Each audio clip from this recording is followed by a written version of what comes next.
আজু রজনী হাম ভাগে পোহায়ল পেখ হলো প্যা মুখ চন্দা জীবন যৌবন সফল করি মানল দশ দিশ ভেল নিরদন্দা আজু মঝু গেহ গেহ করি মানল আজু মঝু দেহ ভেল দেহা আজু বিহি মোহে অনুকূল হল টুটল সবহু সন্দেহা সই ককিল अब लाख लाख डाक लाख उदाय कर चंदा पांच बान अब लाख लाख हो मलय पावन बहु मंदा अब मझु अब प्यासंग है तबहु मानव निज देहा विद्यापति कहो অল্প ভাগী ন হো ধনী ধনী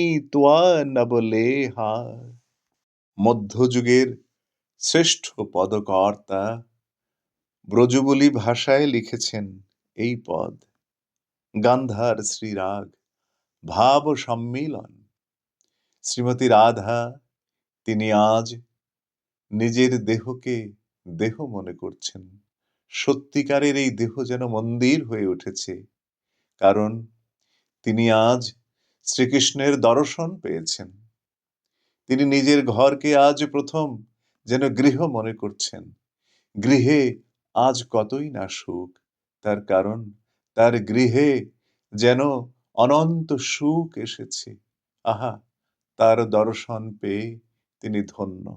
আজু রজনী হাম ভাগে পোহায়ল পেখল পিয়ামুখ চন্দা জীবন যৌবন সফল করি মানল দশ দিশ ভেল নিরদন্দা আজ মঝু গেহ গেহ করি মানল আজ মঝু দেহ ভেল দেহা।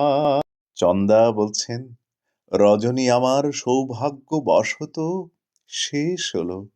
ওই ভাগে পোহায় হলো, ভাগ মানে সৌভাগ্য, শেষ হলো মানে রাত শেষ হলো, পোহায় হলো। আমার প্রিয়ের অর্থাৎ কৃষ্ণের মুখ চন্দ্র দর্শন করলাম। পেঁক হলো মানে আমি আমি তাকে দেখলাম। এবং কি হলো? জীবন নিরদ্বন্দ্বা, জীবনের সকল দ্বন্দ্ব যেন ঘুচে গেল। আজু দেহা, আজ আমার এই দেহ যেন নিজের দেহ হয়ে উঠল। আমার এই নিজের দেহকে দেহ বলে মানলাম। একদিন কৃষ্ণ বিরহে তার কাছে সব শূন্য মনে হয়েছিল, কিন্তু আজ তিনি তাকে পেয়েছেন। আজও বিহি মোহে অনুকূল হইল টুটল সবহু সন্দেহা সেই ককিল अब লাখ লাখ ডাক লাখ উদয় করু চন্দা পাঁচ বান अब লাখ বান হো মলয় পবন বহু মন্দা अब मझु अब प्यासंग होयत तबहु मानव निज देहा বিদ্যাপতি কহ অল্প ভাগী নহ ধনী ধনী তুয়া নবলেহা।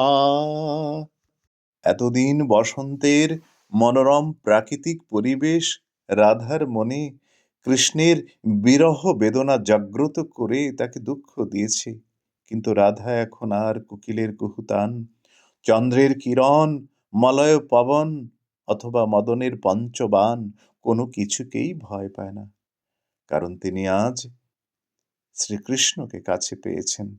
তাই কবি বলেন, ধনী ধনী তোয়া নবলেহা।